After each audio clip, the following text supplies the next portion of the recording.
มานั่งเลย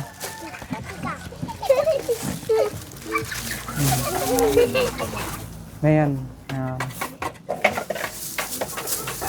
อายุบ้านใดก่อนเมื่อกี้กินน้ำปงวางฮะบ้านดงเงินบ่อ๋อทางหน้าบกแล้วบดแล้วบกบดแล้วทางหน้าบกมันแล้วยังทางนอกเนาะสองด่านเนาะพ่อทางหน้าได้กินข้าวแล้วบ่กินแล้วได้สร้างได้กินข้าวแล้วบ่เก่งบ่แล้วมาเวลาเก่งเราเด้ที่ซ่องเลยเก่งความเม่งเนาะเม่งได้ที่ยังฮะได้ที่ยังอยู่ปอยังเหรอ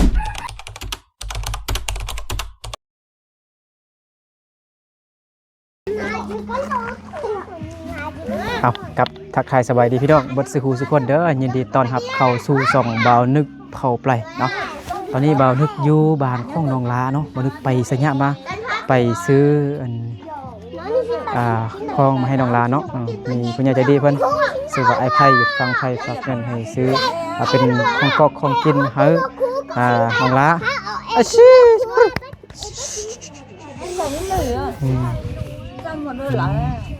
เบิ่งบ่ต้องถ่ายบ่ได้ส่งสบายดีเด้อสบายดีสบายดีสบายดีมาเด้อวันประดิเนาะสบายดีน้องละเตรียมเครื่องสิไปโรงเรียนแล้วน้องลาเนาะวันนี้ฮะอันนี้มันเลิกเรียนมา12 โมงฮะหาก็เลิกนะแม่กินข้าวแล้วบ่ให้กินแล้วกินบ่ยังเฮ็ดยังกินเต้าหู้บ่กินได้กับบักน้ำมักน้ำเต้าหู้มักน้ำมักน้ำใบตรงส่งนี่เนาะน้ำมักน้ำเฮ็ดได้กินได้กินบ่ขวากิน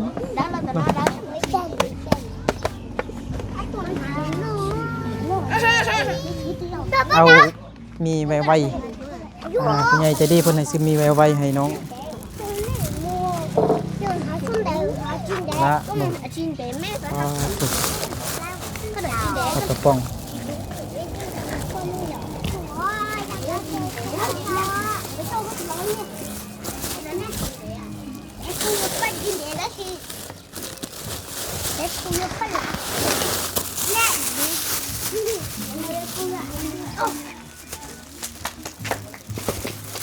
นี่ยังนะตะมือว่ายังนะฮะนี่ขนมเนอะขนมไปซื้อมาซ้ำตีน้องละขอบใจเด้อไอ้ไผ่ซื้อให้ขอบใจละลายเด้อ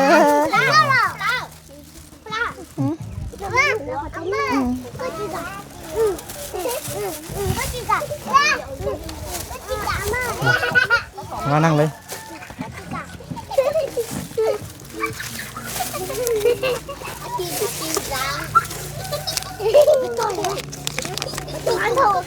เงินสดเนาะไอ้ไผ่เปิดฝากเงิน500 บาทเราซื้อปลากระป๋องแพ็คนึงเนาะแล้วก็มีไว้แก๊สนึงหรือว่าลังนึงเนาะ1 ลังเงินสดยังเหลือ100,000 กีบละขอบใจเด้อไผ่เด้อโดยเดี๋ยวอวยพรให้คุณยายใจดีเหมือนกันขออวยพรให้คุณยายใจดีจงดีมีสุขสุขภาพแข็งแรงความเจ็บยาได้ความคล้ายยาหนีขอให้เรารับรวยเด้อสาธุมื้อนี้มาแบบฟ้าวๆได้พี่ดอกเนาะยานน้องลาสิฟ้าวไปโรงเรียนได้นะขนมมึงมีอยู่บ่ขนมให้เด็กน้อยนะเรียนตัวนี้กันเถอะ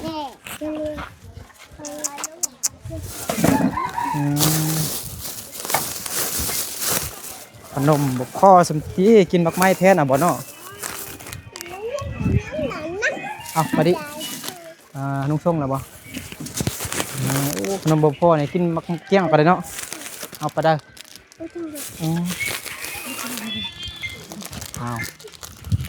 เอาผู้นั้นนอนแล้วเนาะโดย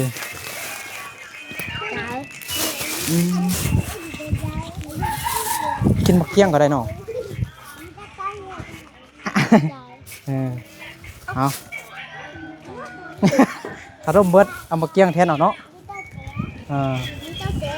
เอาขนมไปคุณบอกไป ชี้อ่ะ ขนมเบิดขนมเบิดเอาแต่มาเกียงให้น้องชงเอาบ่กินบ่มาเกียงนะกินบ่ กับบ้านนอก จิโน่เคยกินมาเกียงบ่ไอ้นึกยังบ่เคยกินเถอะวันนี้ไอ้นึกยังบ่เคยกินเถอะบ่เคยกินเถอะบ่ได้กินเถอะอะกัว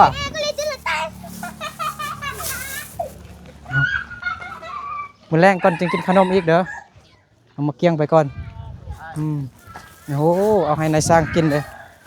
โอ้โบกห้องน้ำแล้วเนาะโดยสบายดีเด้อสบายดีแม่สบายดีโอ้เอาอันไอ้เคยบ่ทันมาแล้วเฮาอันนายสร้างไม้บ่ โดย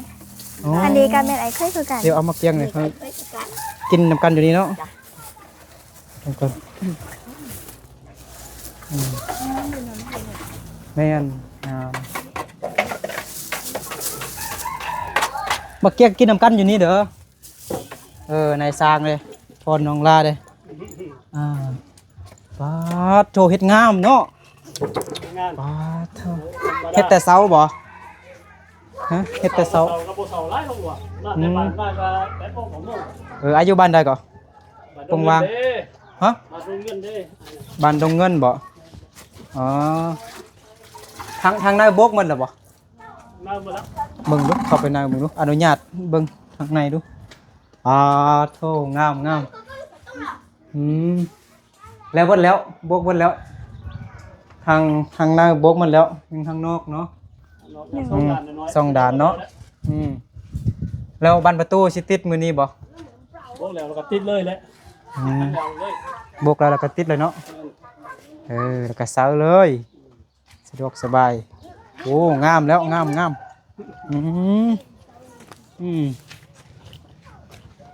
ด่านล่างกันเด้ข้างล่างเลยบกแล้วเนาะสองด่านเนาะทางด่านนั้นพุ่นกับด่านนะงามพ่อลังลาได้กินข้าวแล้วบ่กินแล้ว ได้สร้างได้กินข้าวแล้วบ่ตัวด้านอะไรอ่ะ ไหนละมา อย่างนี้เราก็ตายอยู่ เราใช้ในวัว เบิ่งนี่ทายบ่เด้อ หันเหรอ งาม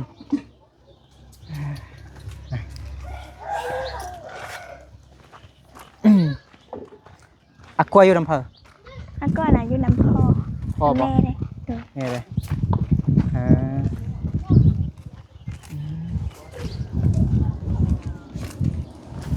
จักโมงไปโรงเรียนน้องละ 1:40 1 โมงบ่ โดย 1 โมง 40 โดยเดี๋ยวมันต่อตลอดมาได้ไหน ให้ไม่เท่า ยังจะเอามาเกี้ย มาเกียง เจอ โอ้เจ้า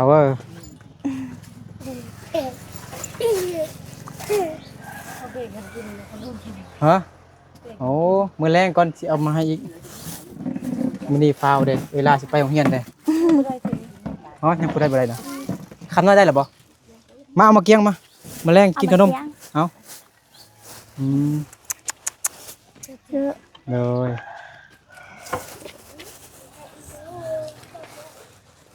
เอาให้แม่ลงละเอาแม่งละเอาคือว่าข้างใกล้ไว้ในเฮือนใช่สิค่ากินบ่ สิมาเลี้ยง เลี้ยงบ่อ๋อ ทำการลูกต้นจีให้ไหน ในลีนั่ง พาดอากาศ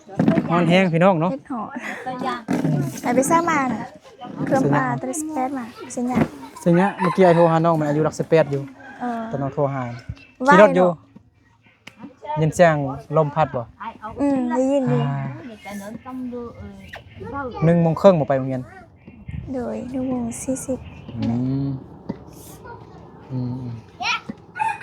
มื้อแรงเรียนวิชาหยัง วันแรกนะเคมี เคมีบ่ โดย เคมีวิชาที่มักมันบ่ฟิสิกส์เนาะ โดย ฟิสิกส์เนาะมักฟิสิกส์เนาะฟิสิกส์น้องลาก็เซ็งเรียนเก่งสายฟิสิกส์แม่นบ่ โดย ได้ที่1แม่นบ่ 2 ปี ที่สองบ่ โดยปีนี้ได้ที่สาม เพื่อนก็เลยที่อ้อ ที่อ้อเซ็งเรียนเก่งบ่เอ้า แกงหัวอีกเม่งฮะเก่งบ่เวลาเก่งเราเด้ที่ซ่องเลยเก่งกว่าเม่งเนาะเม่งได้ที่ยังฮะได้ที่ยังอยู่ปอยังเหรอ อันนี้ของไอ้เจ้อ ห้องอาจีอยู่ห้องยังอ้าวบ่ชื่อห้องตัวเองซ้ำบัดนี้อยู่ปอยังปห้าปสี่ นี่เราน้อย ปสามปสองมสองปสองมันบ่ ปสอง มันบ่ ให้แต่ปสอง อ๋ ว่ะ อคิดว่าปห้าแล้วบ่แม่นเนาะจักปีจังน่ะ7 8ปี ไม่ นี่ ได้เชื่อแบบ7 ปี 7 ปีเนาะ เลย เก่งเนี่ยเว้าเก่งสิเฮียนเก่งอยู่เม่งน่ะแม่นบ่ ที่ดื้อสุด ชื่อบ่ไอ้เคยน้องเป็นหยังเราบ่ว่างบ่ได้จังได๋ โดย เบิ่ง เรา ลูกบ่ แม่น ลูกบ่สบายบ่ เรว่โดยแล้วก็เลยบอกไอ้เคยนี่มาแทนเอา อ๋อมาแทนเนาะ โดย อืม โดยเคยนี่มาแล้วก็จะได้ให้ค่ามือให้เพิ่นแดง แบ่งกันเนาะแม่นบ่ต้องเฮ็ดให้มันแล้วแม่นบ่บ่แม่นน่ะ เอาให้ไหม ฮะคือเอาให้มาซั่นไอ้งงแล้วบัดนี้ฮะแนวใด ได้ว่าบอกเพิ่นโดดบ่ให้เคยมาบ่ให้มาเฮ็ดตื่มแดนะแต่เคยมาบ่วางแดแล้วเพิ่นน่าจะได้อยากจะได้ค่ามืออีกนะแล้วบอกโทรหาเพิ่นว่าถ้ามาเราจะเอาเงินเพิ่มให้แล้วเพิ่นว่าบ่วางเราก็บ่ผู้อื่นมาเอาแล้วก็บ่ไอ้เคยนี้มาแล้วก็น่าจะให้ค่าเล็กน้อยให้เพิ่นอีกแดเลยเพิ่นก็ว่าบ่วางแดแล้วก็ว่าผู้อื่นเนาะแต่ก็จะได้เอาเงินเพิ่มอะนะเรียนยังบ่ได้ว่าแต่ว่าสิให้เขาได้โดย งามเนาะไอ้เคยส่องเคย แม่ เฮ็ดงามเออ เพิ่นเป็นไอ้สร้างเลย สมเป็นได้สร้างเลยเฮ็ดงามเด้อ เลย มื้ออื่นก็ได้เซาแล้วนำดอกละ แม่นถ้าเบิกแล้วก็จะได้เซา ใส่ประตูแล้วก็เรียบร้อยเนาะ แม่น อยากให้มันงามก็ถามมีงบก่อนจึงทาสีเนาะสีหยังน้องว่าวันนั้นน่ะไอ้ลืมแล้วสีเขียวนี่สี น้อง หยั นาง ว่าจะเปลี่ยนเอาเป็นสีฟ้าอ่อนหรือว่าสีน้ำอะนะ สีหยัง สีฟ้าแต่เอาเป็นสีอ่อนๆเท่านั้น นะ โดย สี มันจะเข้ากับ นี่บ่ ห้องน้ำ สีเสื้อฮะสีอ่อนบ่ โดยมันจะเป็นสีฟ้านิดนึงให้มันเป็นฟ้านิดนึงคือคล้ายกับทรงไอรี่แต่ว่า ติดเพดานอีกเนาะ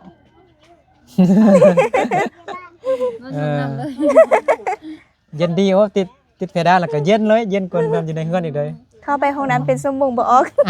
อาบน้ำอยู่อันจนน้ำเบิดเปิด โซชิเจ้ เพลงเปิดเพลงอันนี้ก็เฮ็ดตลกก่อนนะ อืม การหอนแห่งได้7-8 มื้อแล้วผ่านมาแมลงก่อนจึงไป เจ็บห้าไหม ยามแม่เฒ่าเนาะแม่เฒ่าเพิ่นบ่เห็นหุ่งเนาะเพิ่นก็ฝากเงินมาไอเอเพิ่นฝากเงินให้หน่อยนึงสงสารเนาะยังก็สงสารแม่เฒ่าพิการตาเนาะเป็นพี่น้องแบบใดน่ะยังงงอยู่ยังบ่ นี่ รู้ นะ เด้อ อันนี้ก็แม่นะ แนวใด แบบน้องสายอายนะในการเป็นเมียน้องสาย เมียน้องชาย เมียน้องสายพ่อนะเมียน้องสายพ่อ เมียน้อง กูจะชิวไหมจ้าจ้าโซชิเจ้ โอ้แล้วเรา ไปชิม พัว ไหม พัวเสียแล้ว เพื่อเสียแล้วก็ เป็น ยู เป็น นำ เอาอันบ่ แม่นโดยก็เลยว่าเอา เออ เอาแหละ หมดแล้ว อยู่ ของน้อง นำกัน ชายอันพอน้องอันบ่ แม่น้องใส่เลยน้องใส่ แต่ แท้ อัน ๆเลย น้องชายพอเสียแล้ว แม่เสียแล้วก็ยังแต่เมียเนาะก็เลยอยู่นำน้องละอยู่นำครอบครัวแต่ว่าพ่อลูกชายเรามีเมียเราก็เลยว่าไว้จะเลี้ยงแม่ทางห้างเอาแล้วก็เลยอ้อเขื่อนอยู่ทางห้างเพราะตอนนั้นก็ได้อยู่นำกันว่าได้ปีได้แล้วแต่ว่าพอดีลูกชายเพิ่นก็มีเมียแล้วก็อีพ่ออีแม่ก็เป็นผู้เลี้ยงจนใหญ่เพราะว่าเพิ่นก็บ่เห็นฮู้หรอกจะเฮ็ดหยังก็เฮ็ดบ่ได้ก็พ่อก็เสียแต่ตอนลูกยัง น้อยแล้ว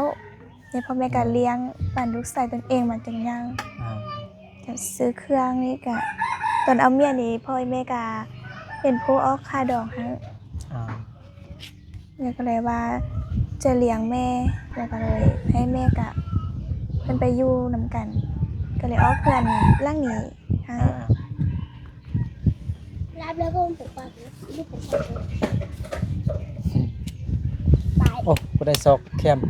ดอกแคม นี่พ่อ พ่อ เมื่อ บ่ นั้นไปโดยเมื่อนั้นไปตีมันเดยไอ เดี๋ยวพอดีไปเฮ็ดเราเลยเอามาเป็นเฮ็ดยุงกวัด อันนี้เฮ็ดอยู่กวดสิบ่ได้ขายบ่ อืม เขาเก็บซื้อแล้วบ่ดอกแคมน่ะ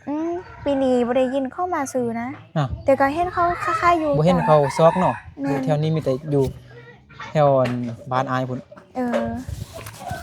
อยู่ทางดอยพุ่นแหละ นี่ทางนี้คือบ่เห็นเข้ามาถาม เก็บซื้อเขาไปซอกก็หลายคน อืม โลละเท่าไหร่20,000บ่20,000กีบ ดู ตัวที่อันนั้นเลยบ่ต้องมีอันนะบ่ให้มีอันดอกอันครีมนั่นนะ ตี ก็ตีทิมครีม20โล20,000 ตอนนั้นน้องรักก็เคยเฮ็ดค่ายเลยเฮ็ดค่ายนี่ก็มันขนาดโน้เพราะว่าตอนนั้นเงินยังบ่เฟ้อดอกแล้วก็โซซันกินก็ใส่3,000ก็ได้ข้าวปุ้นกินเนาะ นะ ก็เลยไปเฮ็ดตลอดมาค่ายแต่ เดี๋ เดี๋ ย ยว ว เงิน นี้ แล้วมีกำลังใจเนาะ แม่นตอนนั้น อืม ได้น้อยก็ดีใจอยู่ แม่นขาดโรงเรียนแม่นบ่ไปสอบ แม่น ดอกแคมแม่นบ่บางมื้อ แต่เดี๋ยวนี้จังเป็นหยังเหงอบ่เห็นเขาสอกทำจะซื้อแล้วก็เลยบ่ได้ไปสอกค่าย อ่า นี่เที่ยวในก็บ่ค่อยมีล่าเนาะ มื้อแรงเราน้องลาเลิกจากโมง3โมง 3โมง 3โมง 3โมง ซุ่นๆเลย โดยก็อยู่เฮามีชั่วโมงหนึงหรือว่า2ชั่วโมงก็ประมาณถ้า2ชั่วโมงนี่ก็เลิก3โมง5 4โมงแล้ว3โมงไป ครอบเข้าได้บ่สมมุติ3โมงแล้วมาแปลภาษาอายได้ โดย แปล ได้ ให้เฮานี่แหละ โด แล้ว ย ก็ให้เฮาคุณแด้สินะแล้ว โด ก็ ย สิไปกินเสส่วนได้จังหน่อยเงินนั้นไอ้กะยิง โดยได้ สิเครื่องเสส่วนมาจังหน่อยไปฝากตู้เย็นเขา โดย แล้วก็เอาเงินให้เขาค่าฝากน้องลาก็บ่มีตู้เย็นเทื่อแม่นบ่ บ่มี คันน้องลามีตู้เย็นกับใครได้ฝาก บ่มี ตู้เย็นน้องลา โดย แรงประยุงนางเอกประจำซองบ่นึกมารวมตัวกันอยู่เฮือนเอกประยิง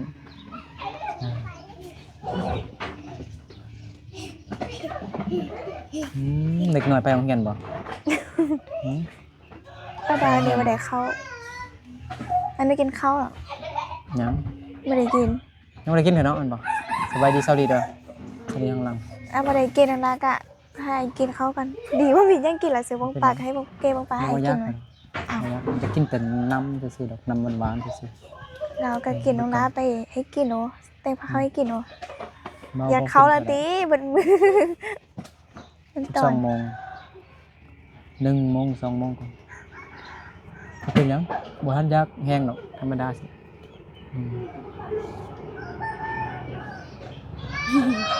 รถแบบอันกุ้งต้องลองเนาะแต่เป็นสีดำของกุ้งต้องลองอันสีขาว เจียว บ่ไอหวานรถเมื่อกี้ อ แต่มันเป็นสีกุ้งต้องลองเป็นรถเป็นคันสีดำแต่มันรุ่นเดียวกันราคาเดียวกัน โดย หอนแห้งอยากหลับเลยเนาะ แม่นหอน มื้อนี้บ่าวนึกกับซาวลีไปตัวเมืองมาไปซื้อเครื่องเสียส่วนแดเสียส่วนกินเฮือนน้องไปเยงมื้อแรงก็ซื้อเนี่ยซื้ออันของน้องลาเด้ บังปลาแล้วกัน ให้ ดี ให้ซื้อให้น้องลา โดย น้องลาบอกมีหยังกินตลอดว่าซั่น บ่ได้ซื้อหมดเงินสดยังเหลืออยู่ให้น้องลาซื้อเพิ่มเติมอีกอยากกินหยังซื้อเองเนาะ โดย อืม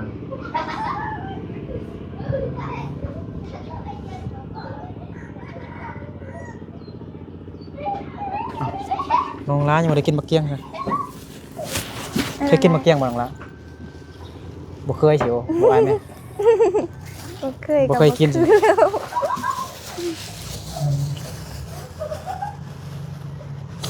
บ่เคยกิน เข้าใจเด้อ บ่เกียงอันกาซี่พุ่นเลยวังเวียงพุ่น ก็บ่ได้กว่าเนาะ จักหน่อยชิโน่เลยชิโน่แต่ขนม เอาอันนี้เปลือกหน้าเนาะ เนาะเปลือกหน้าแต่หน้าก็บ่ลายเฮ้ยพี่กันบ่ปลาดาวขี้ดื้อเลย บ่ได้นะ ใช่ บ่เตะน้องกินได้เนาะ น้องลาเฮ็ดยังกินน้องวางกิน หึ เฮ็ดยังก่อนน้องเฮ็ดยังกินก่อน มักน้ มักน้ำบ่มันเป็นน้องนึ่งเหรอบ่ ำบ่น้องคอยกิน ว่าบ่โอ้คันนึ่งได้อยากซีมนี่ตัวเพิ่นบ่ได้กินแล้วนะบ่มีอันนึ่งบ่บ่ได้นึ่งบ่ บ่ได้เนื้อยัง มักน้ำอ้อนนั่นบ่ แม่น คันนึ่งนี่มักนึ่งกินละลาน่ะมัน กินแล้วมันจะ แม่น แซ่บมันซุ่ม ถ้านึ่ง มัน กิน มีน้ำลายอ่ะนะ มีน้ำลายเลยมันก็มีรสหวานนิดนึงอ่ะ มันหวานแซ่บควรเนี่ยก็กินอยู่ มื้อเช้านี้คอยกิน กินกับเขาแต่กินละลานบ่ค่อยแซ่บต้องนึ่งเอาก่อนหรือต้มต้มแกงจืดบ่สดน้ำหวานหว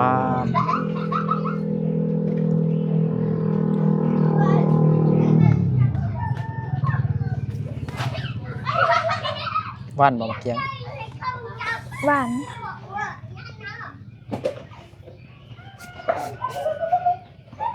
เถอะๆอยากหอนอยากหลับอยากนั่นนอนหลับนอนไปนอนขี้ฝุ่นลายเนี่ยเมื่อยเดินทางไกล ช่วงนี้ป้ายเดินหอนได้เนาะ แม่ เดินทางนี้เอ้ยเพลง ฝุ่นลายรถใหญ่ลาย เป็น คันบ่มีรถใหญ่กับบ่มีดอกขี้ฝุ่น รถใหญ่ รถอัน เดิ นั้น น ทาง ขี้ฝุ่นรถใหญ่อืม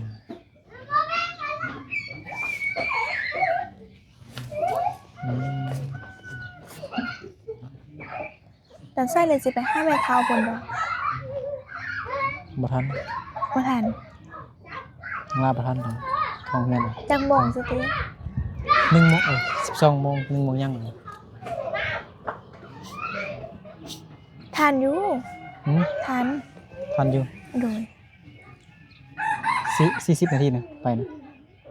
ทัน 2 โมงยังนะทันกับไป เราลากลับไปเห็นส่งวงยังส่งวงพอว่าอยู่มอเด้ อืมไปบ่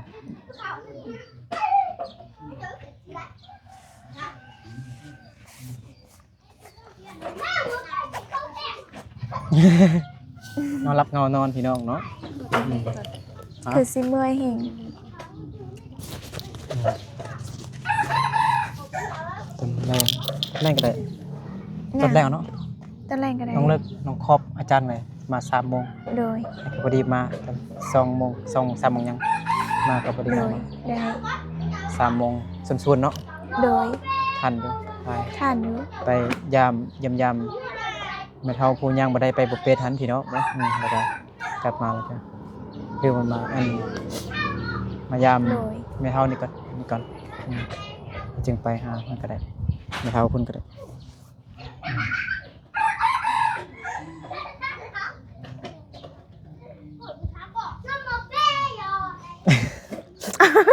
ผู้ที่ถามยังเนาะมันพักผ่อนเมื่อย เบิ่งส่งก็สิเมื่อยเอง ม่วนเนาะเด็กน้อยหลายลาลงลาลาย ไล่แห้ง 7-8 คน9 คน ตีกันบนมือ ผู้สิเป็นได้กันมีหมด ใครบ่ตีกัน แม่น บางครั้ง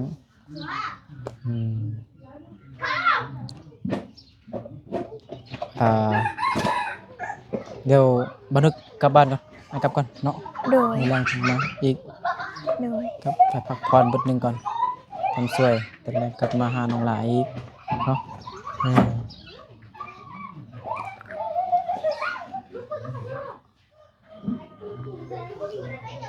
ไป